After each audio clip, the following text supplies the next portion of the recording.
Good evening, members, good evening, councillors, and good evening, anyone who's watching on YouTube. Welcome to this meeting of the Audit and Standards Committee of Monday, the 25th of July, 2022. First item on the agenda, apologies for absence. We've had apologies from Councillor Malvaganam, and Councillor Noble is substituting for him. Thank you. I've also had an apology regarding the finance officer who is zooming in because he is unwell. Okay. Next item on the agenda, minutes of the previous meeting held, when was that? 25th of April. Has everybody looked at the minutes? You have a question? Sir? Thank you, Chairman. I do. A couple of points. The minutes say that somewhere when I've been desperately trying to find it. Right, halfway down on page 4, in essence, clarify regular meeting take place. Auditors noted that meetings have been. I think somewhere in here it says that we would be told of the outstanding items, and that the committee would be getting a notification of those, the outstanding items, and I don't recall getting those. That's one point. And the other point was, at the last meeting, we asked Mr. Watson, I asked Mr. Watson to clarify the situation over the missing 40 million, which the gentleman who's not here tonight made a great play about. And that has now been clarified, that the missing 40 million isn't missing. Is my reading of this correct? Thank you, Chairman. Thank you. To be honest, I have no idea. Bob, Mr. Watson, did you hear Councillor Hawkins' question? Yes, I did, Chair.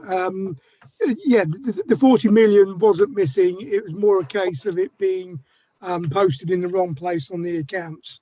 So it was an accounting mispost that has now been corrected in the draft accounts that are on the council's website. It was in fact 40 million that we never had. So in theory, you couldn't be losing it because you never had it. Thank you for that clarification. Councillor Bates. Thank you, Chair. I think at this stage all we're concerned about is the accuracy of the minutes. Although the point that has been made was what I was going to raise later, but I'm content that the minutes are accurate. And in terms of matters arising, we'll come on to those later on, I guess. Thank you.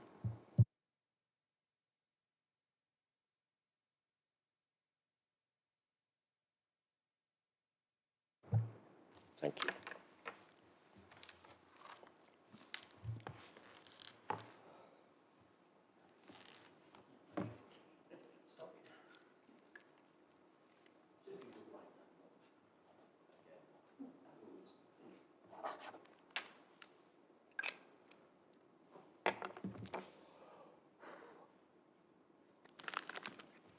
Thank you.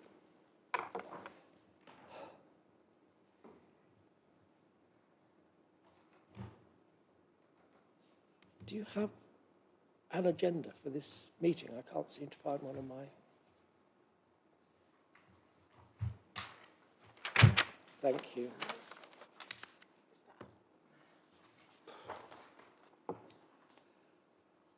Item 3, declarations of interest. Does any member have a declaration of interest, pecuniary or otherwise, with regard to items scheduled for discussion? No? Excellent, thank you.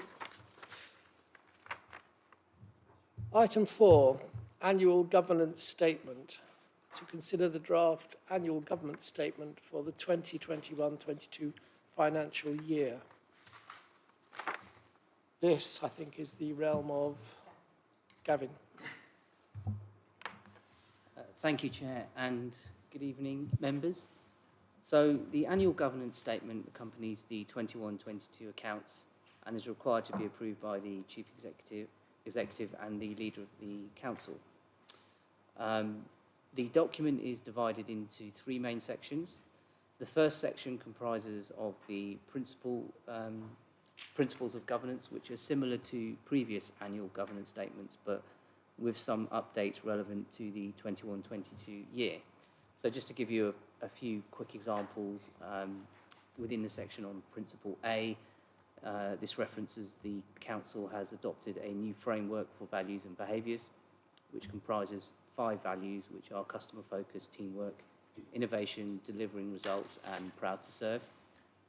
So for Principle C and D, this references the Council's new 5-year strategy based around 4 themes. These are the environment, economy, health and quality of life, and effective and responsive council. Just another quick example, Principle F refers to the Council developing a new agile working policy to increase capacity through more flexible working. So that's just a few examples of the updates we've made to the section on principles. The second section contains details captured for each service area via management assurance statements. So service managers were issued with a request for management assurance statements which were then used to populate this section. So this is a new process for this annual governance statement and provides details on areas for improvement and governance weaknesses addressed within the year for each section. The third and final section contains information on the issues addressed in year and those issues that are deemed requiring to be addressed next year. So happy to take any questions that councillors may have on the statement. If they are of a financial nature, Mr. Watson might be able to assist more than I can. Okay, thank you. Councillors, any questions? Councillor Bates. Thank you. Yes, I've got a number of points actually I wanted to make on this one. So I'll kind of go through them in turn, if that's all right, and then it's probably easier. So if I start on, they're all mainly related to the second 2 of those. So looking at review of effectiveness on page 19, right at the very bottom, it says planning, policy and conservation, and a comment is made regarding budget information has been requested to tackle a lack of information on salaries budget. So there's obviously been some kind of internal issue there. However, if I then turn over the page and look at finance, and a governance weakness there is greater active involvement of budget holders in budget monitoring and forecasting. And that struck me as 2 departments saying completely the opposite things. One wanting kind of more active involvement and the other saying, I'm not getting enough information. And that seemed very strange to me, looking at this overall. I appreciate that each section has been asked to comment in turn, but looking at this report as a whole, it did seem slightly odd to read. I'm pleased to see that there is a recognised issue regarding procurement and the contracts, because there has been for many years, as we know. But I'm pleased to see that there is some work that is taking place regarding that. I've no doubt there'll be more to come. On page 21, looking at the Customer Relations Contact Centre, I have to be honest, I was very surprised to read the governance weakness that's been addressed in year. Councillor engagement was improved by meeting with the new portfolio holder. And I must admit, I just assumed it would be standard for every portfolio holder to meet regularly with their senior managers. So I'm not quite sure what may have happened in this case, that we don't need to name who it was or whatever the matter was. I've no idea, it doesn't really irrelevant. But I would be very surprised if there were not regular meetings with the portfolio holders and indeed with chairs of the non-political committees, if you like. So I do think that's something that needs to be perhaps mentioned to the leader privately, just to encourage, if there was perhaps a one-off incident, I don't know, but there should be regular meetings with the portfolio holders and senior managers. That really should be happening as a matter of course. Turning to democratic services and elections, one area that I think is an issue, and in fact it's been alluded to already this evening, is where actions for meetings are not always followed up. And we've heard 2 earlier, we'll no doubt have a report on those later, but that's something we have talked about, having action lists in committees, and that all of us have a responsibility for ensuring the actions. You know, if a matter is decided in a meeting, and as long as that decision is lawful, it needs to be enacted. It's as simple as that. So we do need to make sure they're followed up, and I'm not sure, well, in fact, I know they haven't always been in all across the council. In terms of communications and engagement on page 24, I saw that there is a lack of knowledge and resilience around leisure leases, which again was a concern, if I'm honest, because leisure leases has been an ongoing issue in this council. And it is slightly surprising, maybe that's new members of staff, but that is something which has been going on for some considerable time. And then the final two areas I just wanted to touch on was family support on page 27, where there's clearly been some issues here which I think are very serious and that we can't just leave unleft. If you look at the governance weakness that's been addressed in year, you know, this is actually a very serious comment. Lack of professional courtesy and respect from external partners, which makes it difficult to respect the rule of law. Not following own policies and procedures has been addressed with SCC as commissioners during performance reviews. Regardless of the work that FSC put in, if parents are not willing to take accountability, change won't be made. And then there's talk about expectations of family. Now, we can't talk about the expectations of family, but we can talk about professional courtesy and respect from external partners. You know, that is not acceptable in any organisation. It doesn't matter who it is. I don't know who it is. The SCC is mentioned. I'm not saying it's them, but that is not acceptable. We're talking here about vulnerable children and vulnerable families. So if that's going on, the senior managers and the lead politicians need to be aware of that straight away, and they need to deal with that with their counterparts in whatever agencies that is. That's a safeguarding matter, and we cannot allow that to carry on under any circumstances whatsoever. And then just the final thing, which again was just a surprise, looking on the parking audit on page 29, where it says the parking team have also been encouraged to report any main issues with payment machines. And that did strike me again as quite surprising. I would have thought it's a matter of course that if there's a problem with a payment machine, that the officers would report it. But, you know, that is I can see we've obviously got some wider issues with that, but that should be something, again, happening as a matter of course, and surprising that for whatever reason it wasn't. So I appreciate that you know, that you're not covering that department. That's not reasonable for me to ask for technical explanations to that, but that is not good. If I'm honest, I don't quite know what's happened there, but I'm pleased to see there seems to be some work being undertaken about that. Sorry, there's quite a lot of points on that, but there we go. Thank you. Thank you, Councillor Bates. I've made a note of the points you've raised. It's difficult for me to comment here on behalf of service areas as to what the reasons are, but I think we should certainly take them back to the service areas and provide a response to your questions. I think that's reasonable. When do you hope to have a response for Councillor Bates and the rest of the committee on this?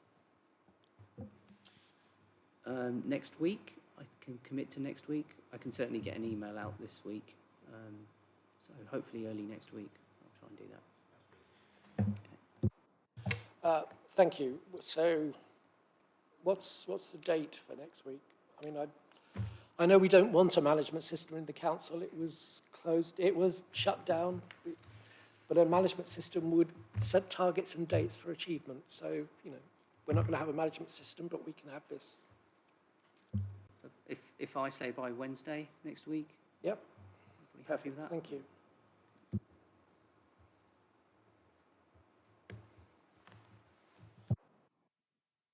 Councillor Noble. Thank you, Chair. On page 30, it refers to the duplicate payments made with suppliers. Can I ask what the quantum of those duplicate payments is currently standing at, please?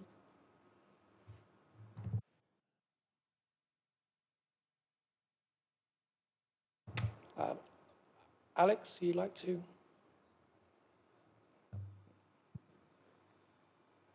Thank you, Councillor. So in terms of the duplicate payments, if I understood the question correctly, it's how much is still outstanding, is that correct?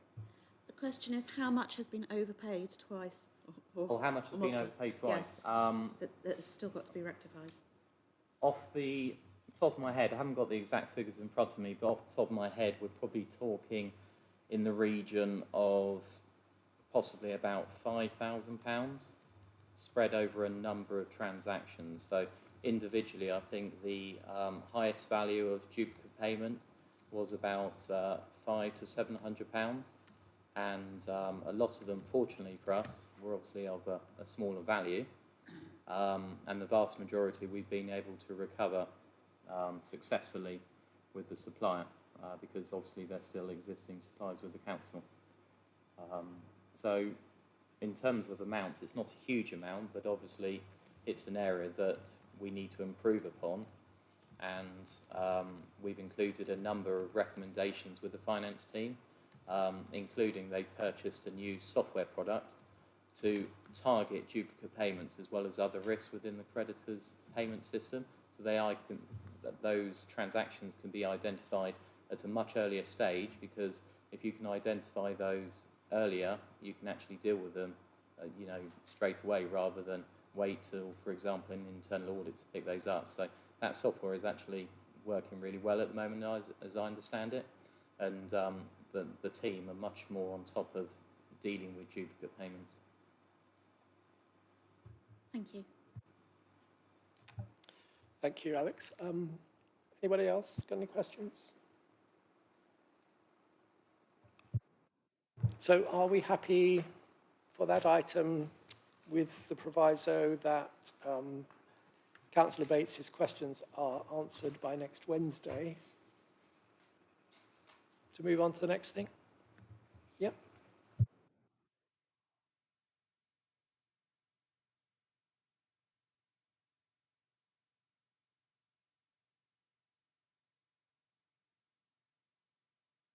That's you again.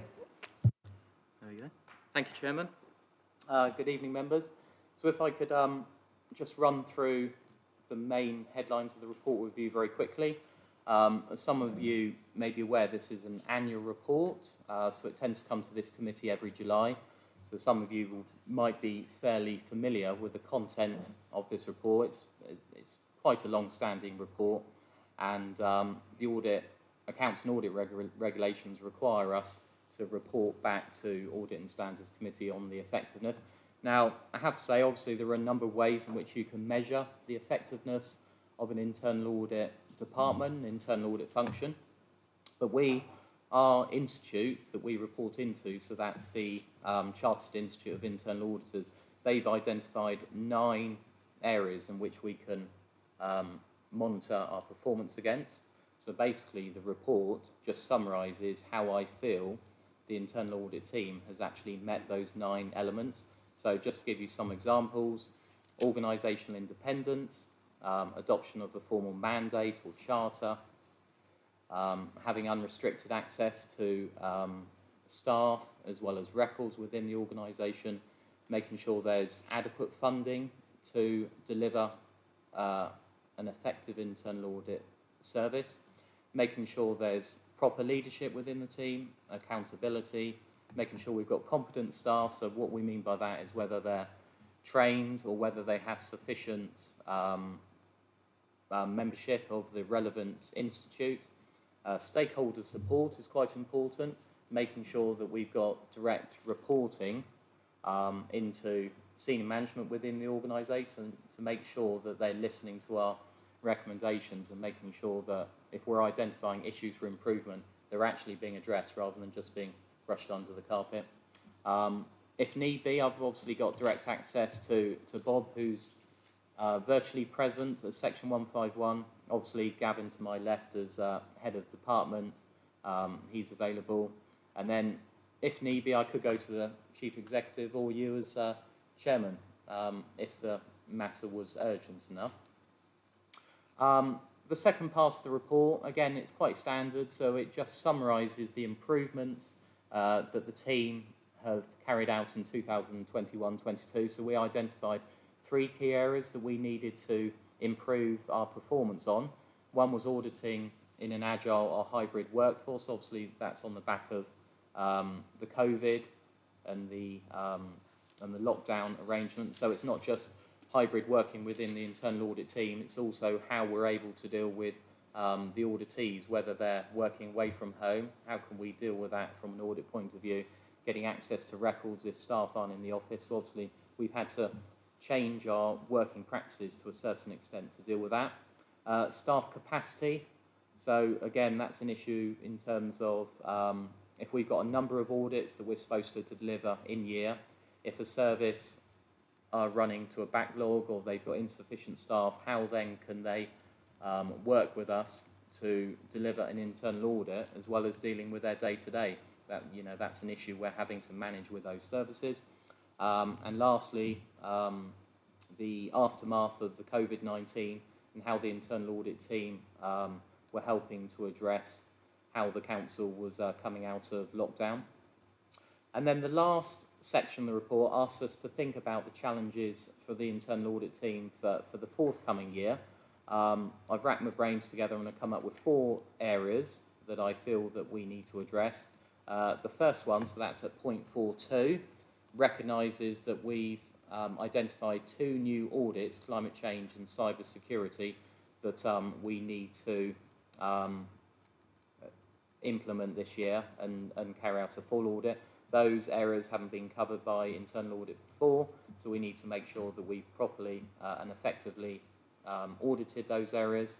The next point talks about technical audits, so those audits such as certain aspects of property or planning or legal issues or maybe ICT with information technology, where we may not have the scope of the skills to actually deal with some technical issues, but obviously the fundamental controls still come in terms of the fundamentals of audit, which should apply to every audit we cover anyway.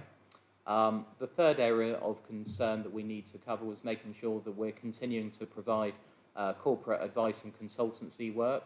So that will be where senior management come up to us and say, we need your expertise or we need your assistance to cover things like IR35 or NFI and things like that, which there's a bit of duplicate in the second report. We'll mention those when we come to the second one.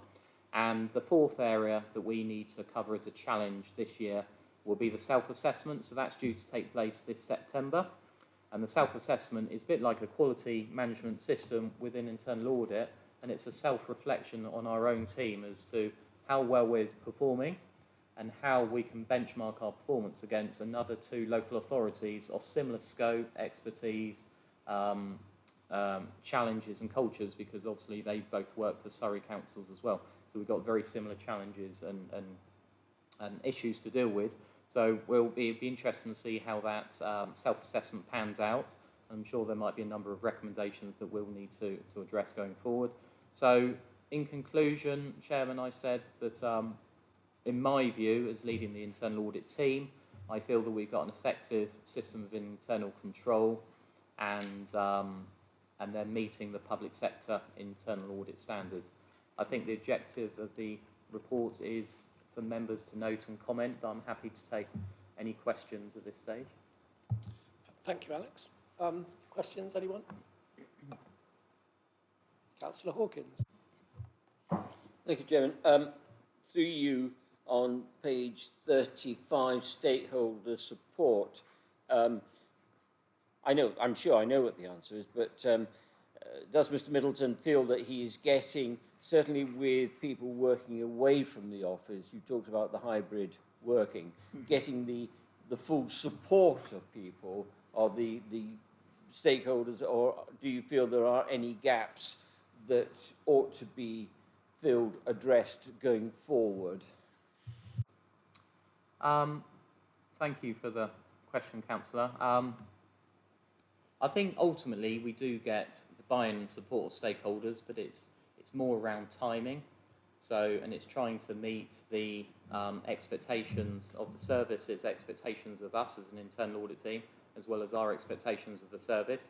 So I can't expect the service to drop everything at the drop of a hat, and to provide us all the reports or all the manpower that we need to deliver an internal audit at a very short notice. So it's a question of working with those teams, and I feel that, in my experience, the closer you work with service managers and heads of departments, the more buy-in you get to that stakeholder support. So if you work together and you understand their needs and resourcing issues and commitments. So in years gone by, I would just go in and say, right, we're auditing you, and we need this record, and that record. But obviously over the years, I've realised the importance of building up good working relationships, and you have to build those relationships with the head of service to get that buy-in. And I think they respect me for that because of the behaviour and the attitudes between the two groups. So it's a question of understanding their needs as well as our needs. And as I said, I think the critical challenge is the timing. It's not always easy to get stakeholder support at short notice, or if I want to do an audit next week or look at particular records next week, if they're short-staffed or they've got COVID issues or they've got an external regulator coming in to review them as well, we have to understand their requirements as well. Thank you. Okay. Anyone else? I have a question. I noticed that you were going to take on cybersecurity and environmental. These Climate are, change, yeah. pardon? Climate change, yeah. Yeah. These are kind of specialised. Are you going to do those internally, or are you going to bring in outside support, or how are you going to cope with these specific issues? Thank you, Chairman.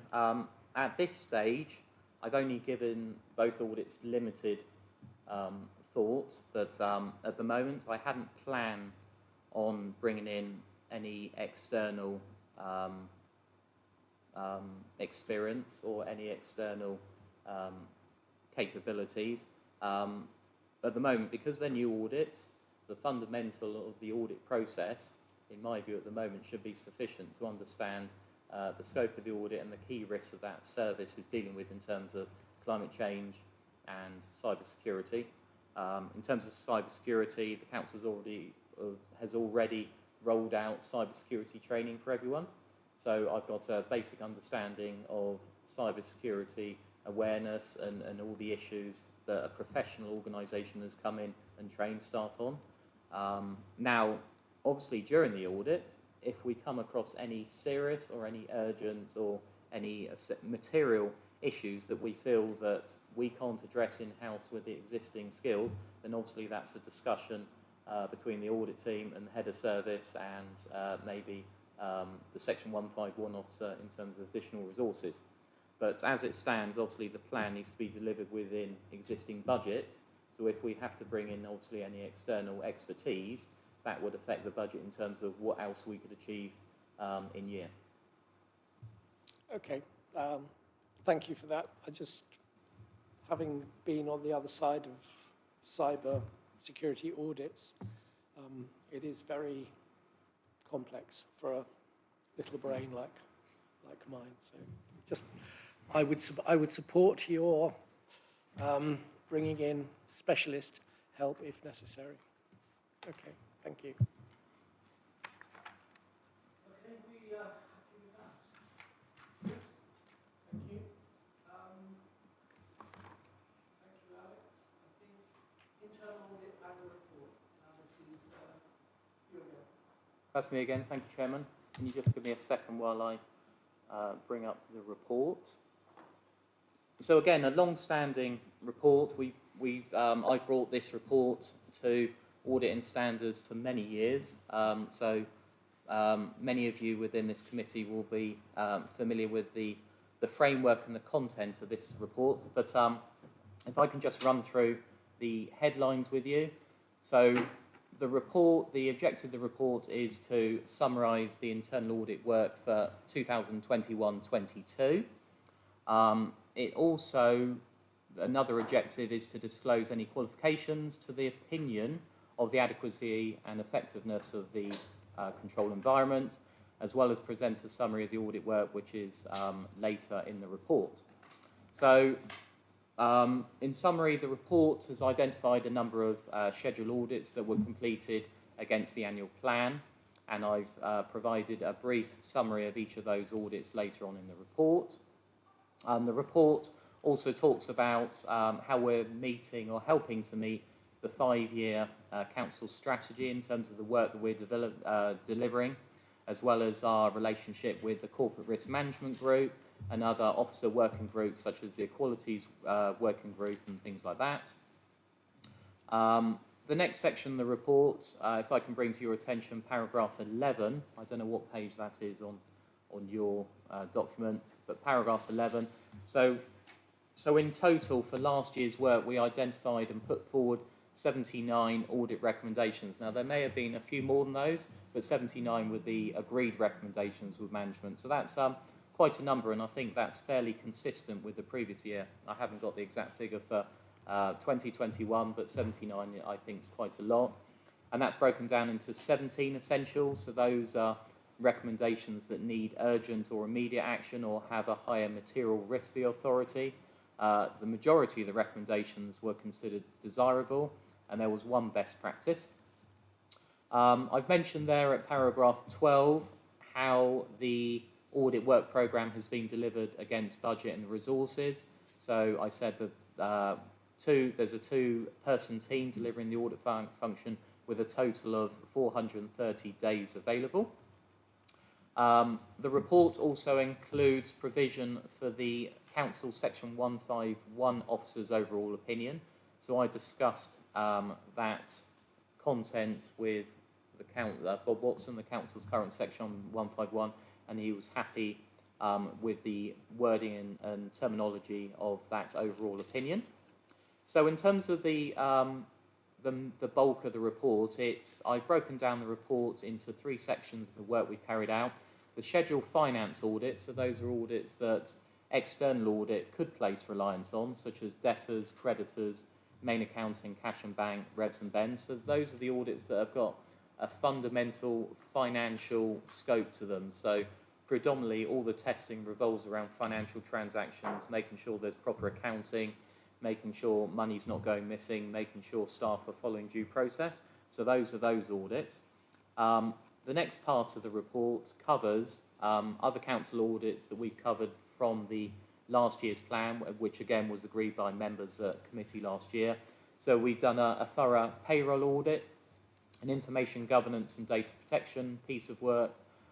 We reviewed the council's emergency planning business continuity arrangements with our external partner, Applied Resilience. So we worked with that partner to deliver that piece of work. We did a comprehensive parking audit, and Councillor Bates has already referred to some of the findings from that report earlier. We covered a fraud audit where we looked at all the main processes and policies around fraud and how the council's minimising the risk of fraud. We carried out a comprehensive Camberley Theatre audit, looking at income, looking at shows and settlement of shows, looking at how theatre venues are being hired, for example, by external companies or external people that could hire the shows. We looked at bar and catering. We looked at the controls around stock control and minimising stock waste and making sure bar and catering supplies were being adequately safeguarded against theft and things like that. We did an audit of the Cse Partnership. So obviously last year, the council has now 2P'd its staff across to Runnymede to deliver the community services function. And I worked with Darren Williams to make sure that the key processes and the partnership had been properly rolled out and was being properly dealt with.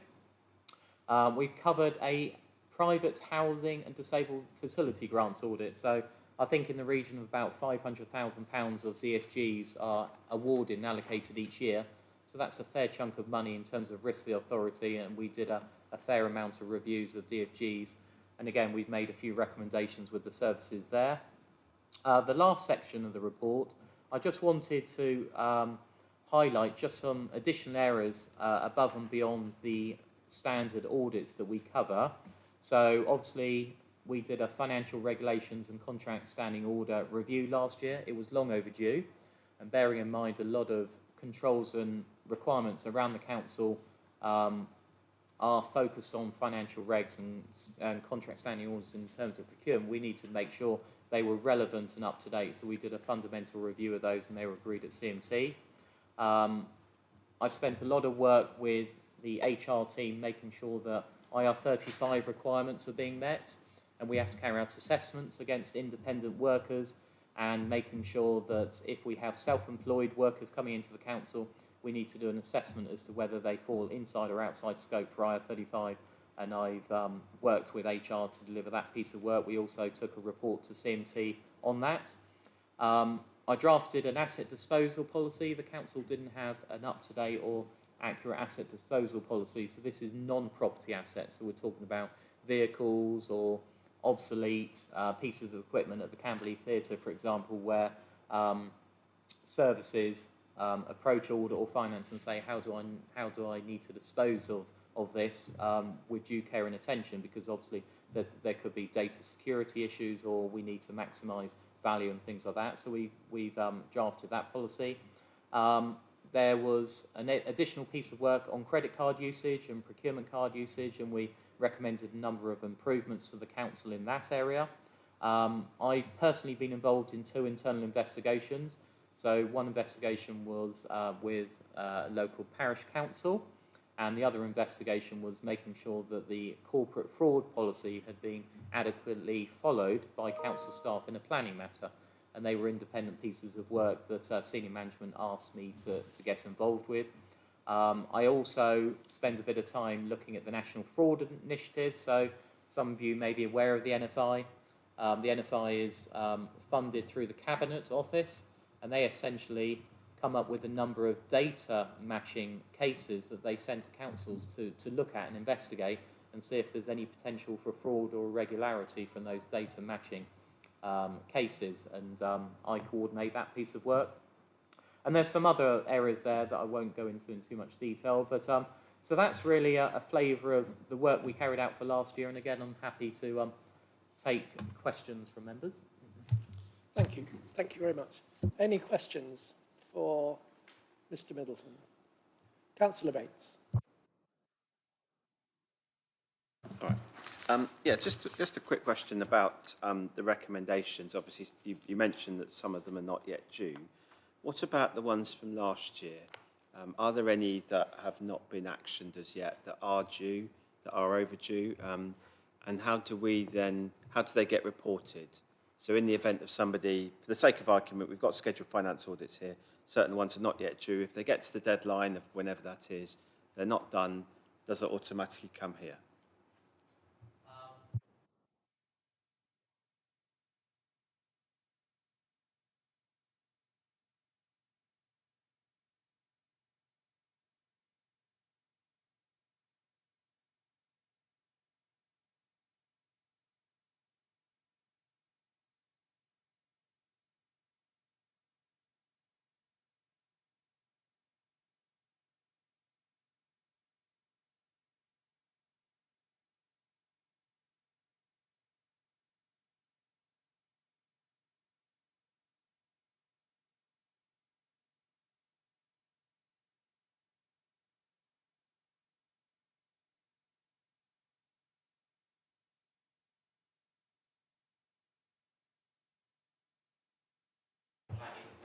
Can you put your microphone on? Did you want me to start again? I think you might. I think the issue. Oh, the recording, is it? Okay, so thank you for the question, Councillor Bates. We deal with overdue recommendations a number of ways. We work with services directly to make sure that those recommendations are actions as much as possible. If any recommendation goes past the due date, I have got a reporting mechanism which notifies me of those overdue recommendations. On a number of occasions, I have chased those services this year, so there's like an internal dialogue with finance managers or the service managers to say, look, where are we with those recommendations? I'm aware that there are a number of outstanding recommendations that haven't been reported back to me, which is obviously an issue for me, and I flagged that up with the council's chief exec and my head of service to say, going forward, how do they want that information to be presented to them in the most effective way in order to ensure that CMT colleagues are actioning those overdue recommendations, because there's a number of ways in the past we've dealt with that. I've sent them the entire copy of the report highlighting issues that they've not dealt with. I put, we've had software systems in the past that just extrapolate like single lines and it's outside context, so a new manager might look at that report and not know what the particular issue is. I think the understanding or the area that CMT or the Chief Exec want me to go down now is to produce some sort of succinct database which highlights the number of overdue recommendations and words the overdue recommendations, and have a dialogue with at CMT and trying to get them to explain why those particular recommendations are overdue. In my experience, the vast majority of cases where recommendations are overdue are because the service haven't reported their actions back to me on a timely basis. So it's less that the recommendation hasn't been actioned, it's more the reporting mechanism back to internal audit. So I think maybe that's an issue going forward that I'll need to address. But the second point that I'd like to make, obviously in years gone by, I think we have produced a report that went to committee, and certainly you're a long-standing member, Councillor Bates, so you'll be aware of that report we've had in the past, and we have had occasion, haven't we, to where we brought executive officers to account or to come to committee to discuss overdue. That seems to have fallen off the procedure, and it may be something that I'll need to discuss with my head of service to reintroduce if that's considered necessary. Yes, I mean, obviously you've got your own internal channels that you can do that, but I think we have ours. And my view is that, you know, some things, perhaps if they're best practice or whatever, desirable, but where they're essential, they've got to be done. And I don't mind a little bit of time for the senior management team to deal with that. If it's, they may not have realised, and as you say, may have been reported. So, you know, a short period of time where it goes to the next senior management team meeting gives you a chance to informally remind the manager. If after that they still haven't done it, and I'm talking about, you know, the next audit meeting or a certain number of months, it needs to come here. I think, you know, those people have had the chance, you've informally reminded them, the senior managers have discussed it at a high level. That is one for us. And so I do think we should be doing that. I think it should be in the your report as well, your annual report as to where that is. But I just think we need a stronger system where things are, they're not being picked up, it comes here. And then if we want to ask the manager, and they may have very good reason, by the way, it may have been that they meant to do it, but the key member of staff left or whatever, but they can explain that. But I just think at the moment it seems a bit lax, if I'm honest, and certainly maybe historically we've had that. It hasn't happened very often, I have to say. It seems to have worked. You know, we're talking about 2 or 3 occasions, I think, where things like that have gone in, and people don't want to come here on a Monday night if they don't have to, and suddenly we find it happens. So that would be my way of actually doing that, to maybe say, I don't know, 3 months. If it's not, it's reported in 3 months to SMT, and if it's still not done after a further 3 months, it comes to the next audit committee as a report, something like that. I mean, I'm happy to, kind of the detail of that is looked at, but I do think we need to be stronger in terms of monitoring that than really we have been. Thank you. You said your exit interviews with managers, exit meetings. Do you set target dates? So if they miss those, what happens? I'll chase them normally either through a phone call or through an email. We don't have an automated system because the old software we used to use, which like ran reports, so we'd run the report on the first of them. Am I off again? No, you're okay. On the first of the month, the old system, the old software would run the report, and it would trigger me to present those reports to individual managers. Now, that report used to sit on a physical server. We've moved to a cloud, without boring you with all the technology, but now we've moved on to a cloud-based system.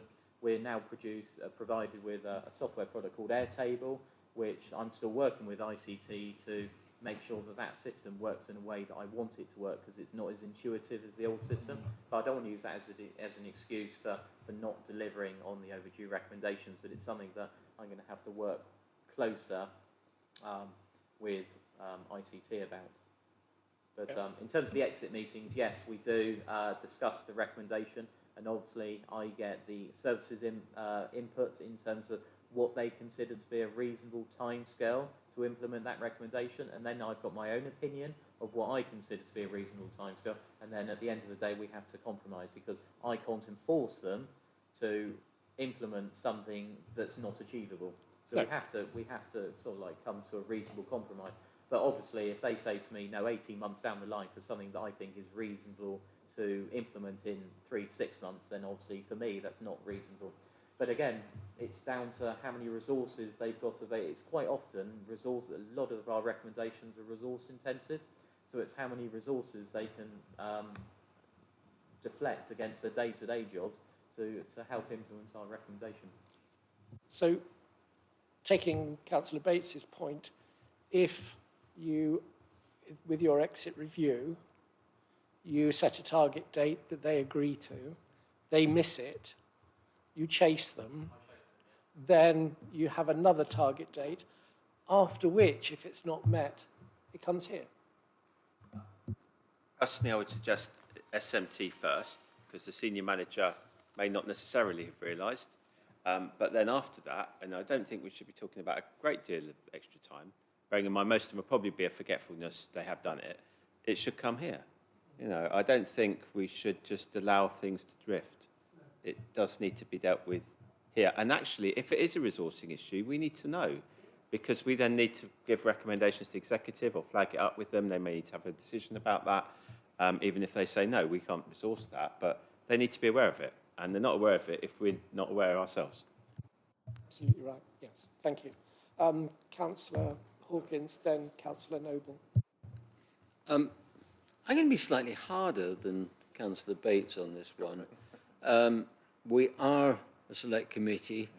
It is audit and governance. And I just feel, you know, I hear everything that's been said. I totally buy into it. But the 17 essential recommendations, 61, one best practice, okay, 61 desirable. And, you know, it's easy for us to see that, but that's it. What are the, where are we falling down? What is it? And I would, whether it's something that has been dealt with by the senior managers, been brought to their attention, I think we should be told, we should be made aware of this. We are a select committee, we are looking into this. I don't want to create work, but you know, I think we should have it flagged up that there was an issue, bang, bang, it's been resolved, but at least we know what's going on. Whereas at the moment, it's, bypass is wrong, it's not the right word, but it, or 2 words actually, hyphenated, but it's, I'd like to see a little bit more here. I think just, we ought to be told and be shown what's happening here and what's going on under the, you know, the ducks are paddling away. We need to have that information, because then we can come back and we can then start saying, hang on, this is not the first time that's happened in that department, or this is not the first time that issue's happened, so that we get a feel of what's going on, because the amount of information we get is sketchy at times. And I think, you know, I'd like to see a little bit more, to be honest. Thank you. Thank you. Councillor Noble. Thank you, Chair. Building on from Councillor Bates' suggestion of bringing it to this committee, I would like to refine that with a shorter timescale, because if the team leader is given 3 months as a deadline, and then another 3 months because they haven't met that first deadline, and then it comes to committee, it could be 9 months before something's actioned.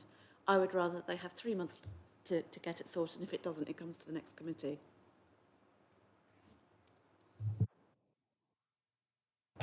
Thank you. Anybody else? Alex, how do you feel about? Am I on again? Yeah, I've noted all that, and I think they're all totally reasonably comments, to be honest with you. It is frustrating, I have to admit. It's something that has happened more effectively in years gone by, and it's probably something that I probably need to spend some more time chasing it up and making sure we got an effective reporting system that's timely, so that if there are any overdue recommendations that haven't been satisfactorily resolved at CMT level, and we haven't got a reasonable explanation for those, there's no reason why I can't bring those to the next committee. It's just, as I say, it is frustrating. It's something that should have been on, you know, in terms of timeliness, I should have been chasing those at an earlier stage. But I understand everything that the council has said, and, you know, they're all reasonable comments, to be honest with you. And please don't forget the resourcing issue, because, you know, we're piling more stuff on,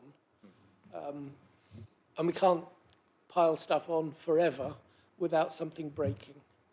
And it's a matter of health and care for our staff as much as anything else. So if there are resource issues, shout about them. Just looking at the data in the report, I've said 17 essential. Now, again, I haven't got the exact details in front of me, but the vast majority of those have been actioned. And where they haven't been actioned, then there's either two reasons for that. One is the due date is not yet due, or they are overdue, and the chasing of them hasn't resulted in them telling me they've been properly actioned. And that's where it needs to initially be triggered to CMT, using CMT to have that dialogue with the executive head, the heads of service, to say you need to go back to your services to make sure these are actions, or to provide us with business reasons as to why they've not been dealt with. And if they're not satisfactory or reasonable, then the next reporting mechanism would be back to committee.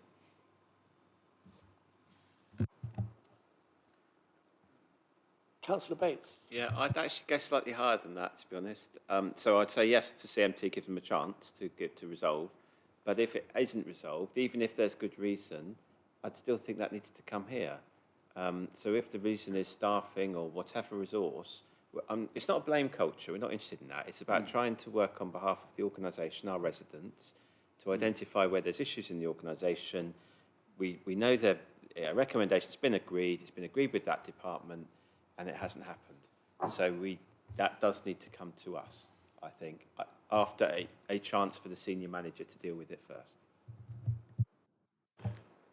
Is it possible you could put a paragraph together with suggested timescales, process, a flow chart, whatever? Yes. Yeah, quite happy to. Yeah. Obviously, my first step would be to discuss what we need to achieve internally as effectively and efficiently as possible.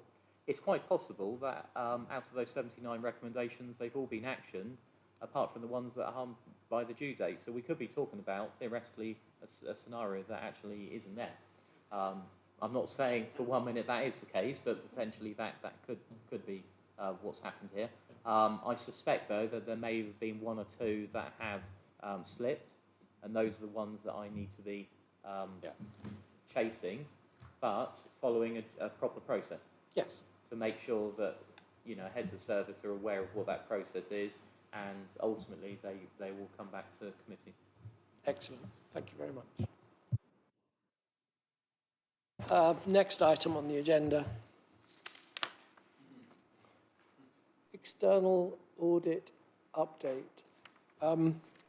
Before we get into that, I know that there are members of the public watching, because they've told me they're going to be watching. And this is the Audit and Standards Committee. And one of those members of the public has raised an issue about writing to the council and not getting replies. I think there are probably many, many reasons why lots and lots of people write to the council and don't get a reply. But I do think it's not beyond the bounds of possibility that we should, even if it's a single line, reply to every query that we get, even if it's a page-long diatribe listing all of our faults and the faults of people going back to Noah. that's all I want to say on the matter, but I do think it's important that the council is accessible to residents. And if they take the trouble to write to the council and councillors, we should have at least the good manners to respond in some way. Now, having got that out in the open, I see Mr. Watson sitting in the shade. External audit update. That's better. Now we can see you. Thank you very much, Chair. I won't comment on the response. I think Mr. Ramatal is probably better placed to comment on that. In terms of where we are with the external audit, and once again, I'm afraid it's not good news. I had sent an email to Mr. Bladen from BDO, and even though he's on leave, he has responded back to me. It might be easier if I read from his email back as to where he is on our accounts. So I'll paraphrase it where I can, so you're not getting the full details in terms of all the other bits. But he says, I'm afraid that I will not be able to attend the Audit Standards Committee meeting as I'm not back from leave until the 1st of August. As you are probably aware, though, there isn't much I can give you in terms of an update. We received the revised accounts towards the end of April, and though there were some further amendments that have been sent through to them, throughout May and June, the main focus for BDO is the NHS audits. If the next meeting of the committee is 19th September, and I think it is, then as things currently stand, Mr. Bladen thinks that there is a more reasonable chance of us being able to target that for bringing in the ISA 260. That's their report on the accounts for 1920. Goes on to say, I often receive some pushback from audit committees around why we seemingly prioritise NHS clients. And you may well ask this question today. All he can say in response to that is, yes, they do prioritise the NHS in the latter part of April, May and June in order to meet a nationally set timetable by the government. However, during the remainder of the year, they do prioritise our local government clients. Unfortunately, at the point we received the amended accounts for Surrey Heath, our public sector teams were fully committed to delivering those NHS audits, and we don't have any spare resources we can deploy at short notice on the Surrey Heath accounts.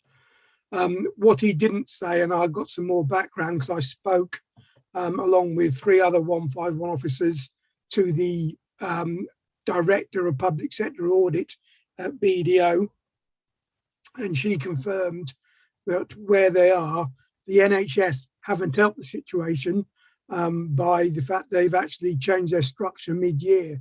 So whereas people try and restructure at the end of a financial year, so you report one set of accounts and then the next set of accounts, they're now having to audit 2 sets of accounts for the NHS, which puts further strain on the external audit partners. The other issue that they've got is there is a dearth of public sector auditors in the industry. There was a recent report that came out criticising what they call the challenger audit firms, i.e. some who are not big four, around their ability to deliver public sector audits. And it is recognised to be a national issue by the government at last.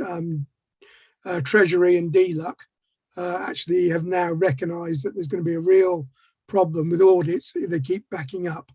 And they've got plans, they say, to address this.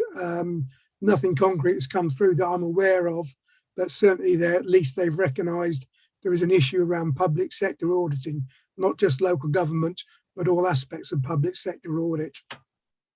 Currently, in terms of local government, it doesn't help Surrey Heath.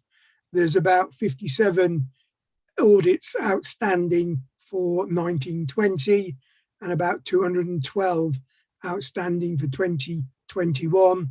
And I think of the 21-22 that were due to be completed by the end of July, I think there's only about 4% that have actually been submitted to that deadline on the accounts.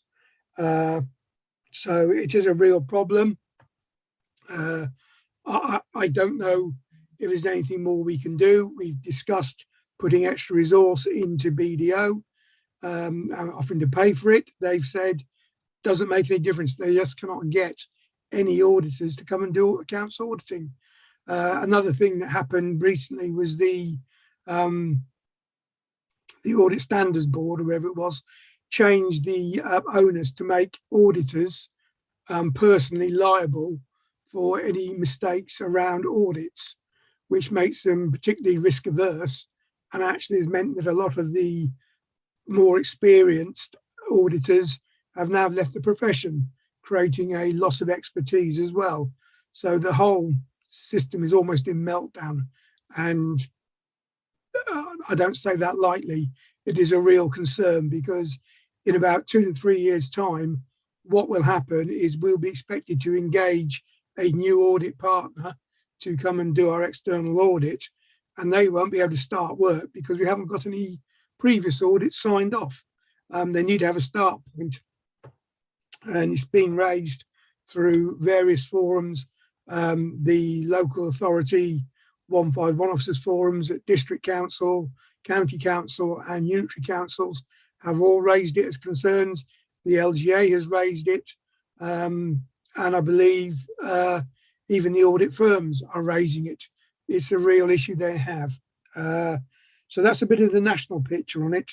In terms of our accounts, where I'm at now with my team, we have published the revised draft accounts, as I discussed earlier, correcting the £40 million error in accounting, as opposed to money that we've lost. We haven't lost it. And that's gone off to BDO to audit. They are targeting September as a committee, and once Mr. Bladen is back on the 1st of August, his probably second phone call he's going to get is from me. I assume his boss will want to speak to him first, but I would be hammering on his door to try and persuade him to make sure we got the accounts. And that means I need to know by the end of August if there's anything that needs to be adjusted in those accounts, so we can make a published accounts in time for the committee to see them and review them. And if you so wish, Chair, I'm happy to set a meeting aside at some point early one evening to take the committee through the accounts and the audit report prior to the actual committee meeting. I've done that previous council I've been at. It does seem to help the committee understand what's in the report, and also any issues that the auditors have raised and what we're doing to address them. Ongoing from that, I've instructed my interim closing accountant to start work. Well, he's not starting work, he's finishing off the work on the 2021 accounts and the 21-22 accounts, because it's easier to do the working papers in parallel, using the closing balances that we have got unaudited from 1920 as our starting point to take those accounts through. Now, what I'm hoping then is we will be able to produce and publish our draft accounts fairly soon after we got confirmation of the accounts for 1920 being signed off. Now, that will not mean we can sign off the 2021 and the 21-22 accounts, because we go into the external auditors merry-go-round again, and they have said they are prioritising currently 1920 accounts and 1920 housing benefit audits. So it's not a good news nationally. It's certainly not a good news locally. And all I can do is say it's my number one priority to try and get these accounts done and closed and brought into the committee. I did half and just make a promise to the chair that he will get a set of accounts and an audit report before he finishes at the end of this municipal year. Although I'm travelling more in hope than expectation, I think, on that one. So willing to take any questions. hopefully that's a comprehensive update on where we are, though. Thank you, Bob. Any questions? Councillor Noble. Thank you for your update. Frankly, I'm horrified to hear your update. I'm disgusted to hear your update. As a professional person myself, you don't take on work that you can't commit to and complete. Yeah. Is there any other audit firm that can be approached to take on the audit? We can go back. This is slightly different to a normal firm taking on auditors. We sign up to an arrangement with the Public Sector Audit Authority, PSAA, which is supposed to guarantee us a better service and a reasonable price for the auditors. They set the price, control the price, and any changes in price will be referred back to them. They will then appoint auditors to us. They do it on a regular, probably a 4 to 5 year cycle to make sure we haven't got collusion between the same auditors year on year on year. So we could, if need be, go back and say, please, could we have another auditor? And I'm certainly have made the case with some of the other 151s that when they do the next round of appointments, they probably consider not giving us BDO. But the issue, I think, without singling out BDO, Grant Thornton in the same position, Ernst Young in the same position, KPMG are in that position. There's a small market who are willing to do public sector audits. Unfortunately, because the prices are fixed, and it came around with the abolition of the Audit Commission, and the idea was that when the Audit Commission was abolished, there would be cheaper public sector audits. It's unfortunate when you pay a lower price, you may lose some of the quality of audit, and these audit firms don't really make any money out of doing public sector audits, and potentially, I would make a leap of faith here, don't resource them as adequately as they would do if it was a private sector company and they were charging a fatter fee for what the service is being provided. Thank you. I appreciate that. Can I just ask a supplementary question, please? Yeah, please. Are BDO awaiting any responses to their audit queries in order to complete the audit, or do they have all the information available to complete the audit and we are dependent on them to complete it? As far as I'm aware, they have had the revised accounts, which we've compiled in accordance with the issues they raised and the guidance we've agreed with them. So that part of it came through. Any supplementary questions they have asked have been answered and responded to with working papers. In answer to the full question, is there any known unknowns or unknown unknowns out there, is I don't know. Once they start looking at the accounts, I'm fairly certain they will, in the nature of auditors, come back and ask those questions. And generally, they will probably ask supplementary questions. So until they start looking at the accounts, we don't know what supplementaries are going to come, but we're on standby to respond. Sorry, Mr. Watson, can I just take issue with that last comment? You said until they start the audit, so they haven't actually started it? They had started the audit. They are now waiting until they finish their NHS audits, which they should have done towards the end of this month. And then I'm hoping, and I haven't spoken to Mr. Bladen in person recently, that they will start on our accounts during August and raise any questions. I do believe we've done everything they've asked us to do previously, so there shouldn't be, in my view, too much changes or major issues coming forward, but you never know, unfortunately. Thank you. And can I just confirm which year we're talking about now? Yes, we're talking about the 1920 accounts, so the year that ends on 31st of March 2020. Okay. Well, it's not okay, but thank you for your responses. No. Councillor Bates. Thank you. I think there's going to be a queue of people making similar type comments. I'm going to go back to, well, BDO are not here, so I can't really ask so many questions, but I'm going to draw us actually back to Councillor Hawkins' questions at the beginning of the meeting, which is the list of agreed actions that we decided as a committee at the last meeting, which are in the minutes and were agreed as such. So the first it says was, it was agreed the log of the outstanding queries submitted by BDO would be circulated to the committee. I don't recall having had that. Councillor Hawkins doesn't recall having had that. I don't know if anyone else received it. So I'm getting a lot of shaking of heads. So for whatever reason, we can't blame BDO for that. We can, however, blame ourselves. The second one, monthly progress updates would be provided to the committee. I do not remember receiving any such monthly progress updates. Did any other committee members receive any monthly progress updates? Again, I'm receiving a shake of the head. Again, can't blame BDO for that. That's something for us as a council. The third action, the finance portfolio holder would be invited to the committee's meetings. Now, I can't see him here. I don't know if he was invited. Yes. He was? Okay. He's on holiday. Okay. He's on holiday. But okay, so that's one that was invited. I would suggest he might want to come to the next one, specifically if we are actually going to resolve this audit. So just on that issue, it was in the minutes that he should be invited to every subsequent meeting. I have sent him an email saying that, apologising for not inviting him before, and it will be in the minutes that he will be invited to every subsequent meeting. Unfortunately, he was on holiday, but yes, I've taken care of that one. I mean, I don't necessarily have an issue. I mean, I'm not sure necessarily should be invited to every meeting. I think the issue when this was invited to committees meetings in respect of this matter because it has gone on for so long, and to inquire as to what he has and his predecessors have done during the time frame in question. I appreciate his holiday is not, he can't possibly be here. None of those actions, sorry, one of those actions was invited.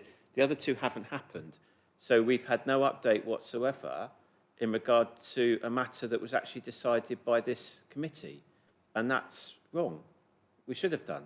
And there's no excuse for that, really, as far as I'm aware. I mean, I do appreciate Mr. Watson's ill, so I do hope you recover quickly, Mr. Watson. We get back to seeing you back in the council, and I appreciate you taking your time out tonight to dial in from home.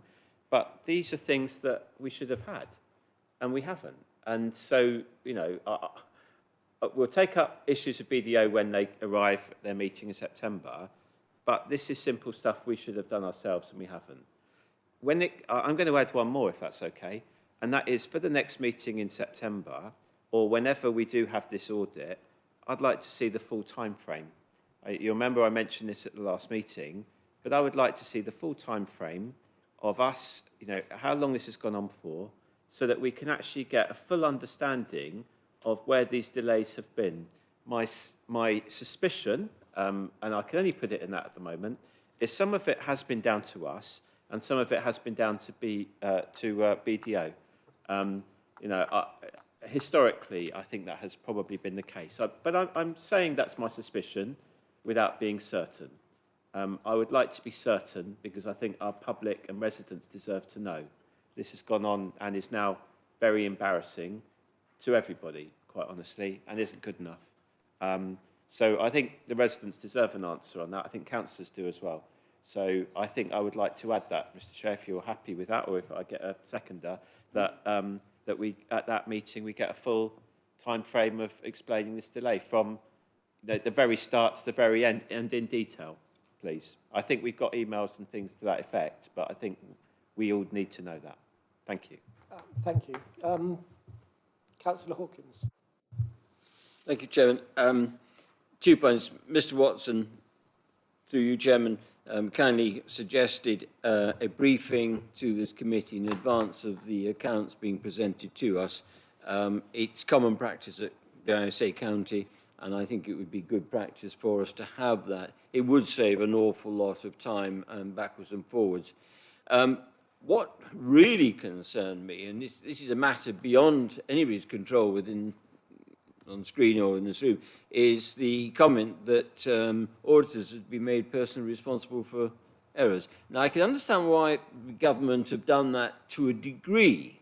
Certainly some of the horror stories one hears coming out of the private sector. But I really feel, is that a worthwhile, is it a sensible measure? And I'm not quite, and I'd like to ask Mr. Watson the views of the, let's keep it narrow, the Surrey 151 officers. I mean, have representations been made to government on that? Because, quite frankly, we're never going to see the end of this cycle, because you know, I mean, some of us are not as young as others. And will we ever see the end of these accounts? Because, you know, the point is well made that to bring in somebody else, you know, who wants to do auditing? I'm well aware that there's a massive shortage of auditors. When you're faced with this liability, even if it's proven it wasn't your fault, you've got to go through the whole thing. It's not going to encourage people to come into the profession. And, you know, the government, the public are not going to see their accounts, which is what we're talking about, audited. I'm very concerned about that, and I do wonder what actions or comments have been made by the 151 circle grouping of Surrey officers to the government on that point. Thank you.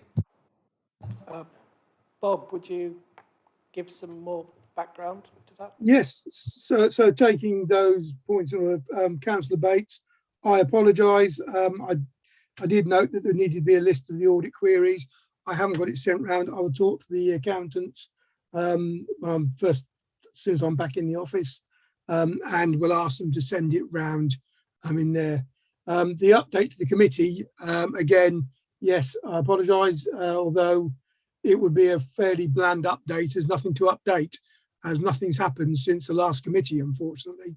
As you said earlier on, BDO have been concentrating on National Health Service audits, so in terms of where they are, but I will make a note in my calendar to send an update round to the committee on a monthly basis. And again, I will try and predict back the full time frame. The caveat I will use on that is this has been going on now since the 31st of March 2020. In terms of myself and a few of my team, we don't have the corporate memory, but I'm sure we can probably pick back the notes from the committee and the minutes to see exactly what's going on around there. Councillor Bates is quite right. Neither party, be it the council nor BDO, seem to have covered themselves in glory around this one. Probably started initially with the council in not prioritising some of the work that BDO wanted us to do, or possibly not understanding the complexities around some of the JPUT accounting that's caused the major issues in the accounts for 1920. So that was our error.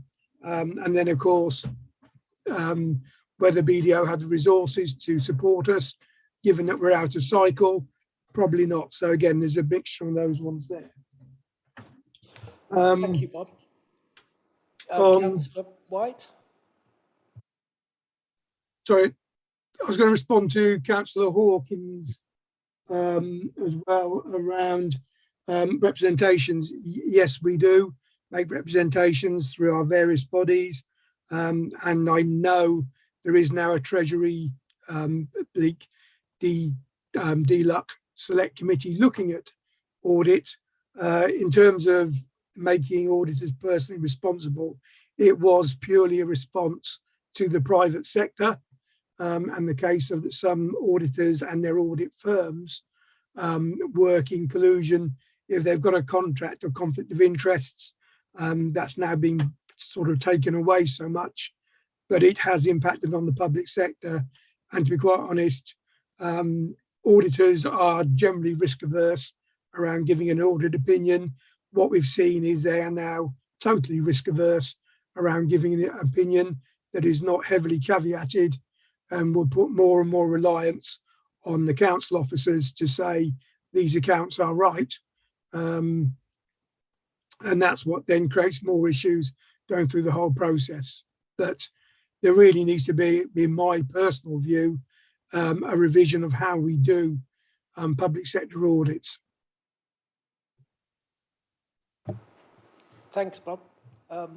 Councillor White? I think I've asked this question before in the past, but I don't remember the answer.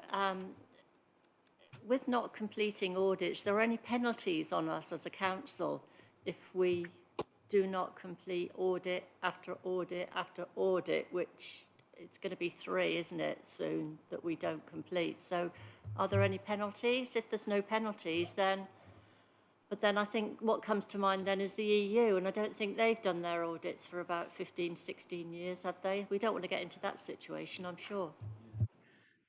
I think the question has been asked, whether it's been asked here or other councils. I've certainly had it before. There are no financial penalties for us not completing the audit. Now, there is, of course, issues around reputational issues, because obviously not having a set of audited accounts is not a good position to be in as a council's reputation, but no actual financial fines or costs. It doesn't impact on our ability to raise funding either. The local authorities are slightly different to private sector bodies, where a private sector body will have to have a set of audited accounts for people to make a judgment on their credit worthiness. Local authorities will either have their own credit rating as agreed by the credit rating agencies, or if they don't go on those lines, they are basically underwritten by Majesty's government and will have the same credit rating as Her Majesty's government, which is currently AA- at this point. Thank you. Councillor Bates? Thank you. I mean, it's not overly relevant, but the EU have had their accounts audited. What the issue was in relation to grant funding in particular countries which couldn't be audited because of the fact they couldn't have access to that. But I mean, that's not really relevant for today. The point that was more concerning, though, is coming back to these decisions that were made at the last meeting. Now, I've heard the explanation that's been given, but it's not just down to Mr. Watson. I'm trying to work out where we've got this in. How is that chased? So if Mr. Watson is, forgets or whatever it is, or is just passing by, how do we then ensure that it's actioned? And in terms of a monthly progress update, I don't mind if it's just one line. That's a monthly progress update, even if it is. We've had a chat with BDO. They have said they've done nothing further since the last meeting, and therefore there's no further actions report. That's still a monthly progress update as far as I'm concerned, because that's more information than I know otherwise. So since the last meeting, until we've just had that update, I'd received nothing at all. So, again, maybe others had and I've missed it. I don't think I've missed it. And that's where I'm concerned, again, from a governance point of view. It's the point I was making earlier, to ensure that we just follow up on things as they are. And the drift that we are responsible for, there is undoubtedly drift from BDO. And we there's things we can comment about that in due course, and I'm sure we will, but we have responsibility for our own actions, and that's where I'm not totally sure, as a corporate body, we're actually doing that or have done today.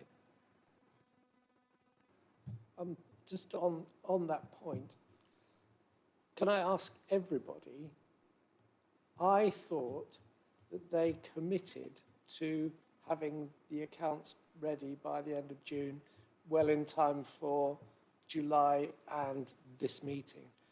Am I making that up? Or does anybody else remember that? Which year?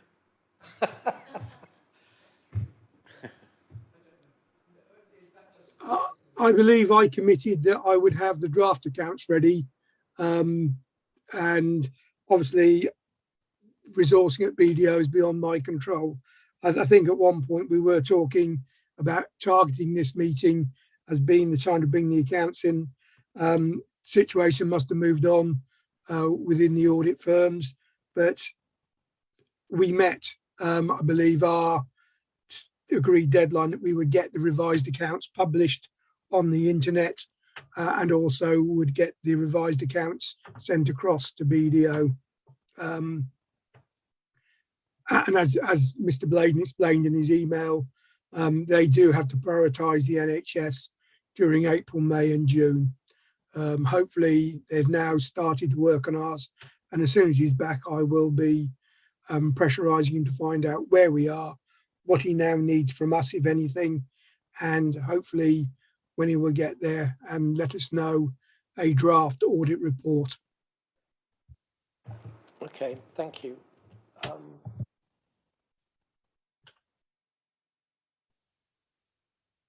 So I was just going to make a slightly irrelevant comment, but backing up the question of liability on auditors, reminds me of doing building surveys, where the actual caveats on the survey took 3 times as much information as the survey did, with all the exclusions and everything else, by which time it was worthless. And we're arriving at that situation. I can see it a mile off. Yeah, thank you. Mr. Ram Tohal, there was a question about responding to inquiries. Could you expand on that one issue, please? Thank you, Chair. We do receive inquiries from several members of the public on a sort of continuous basis, and we do try to respond to members of the public consistently in the same way, in terms of treating all members of the public in exactly the same way in accordance with policy in terms of how we respond. Thank you.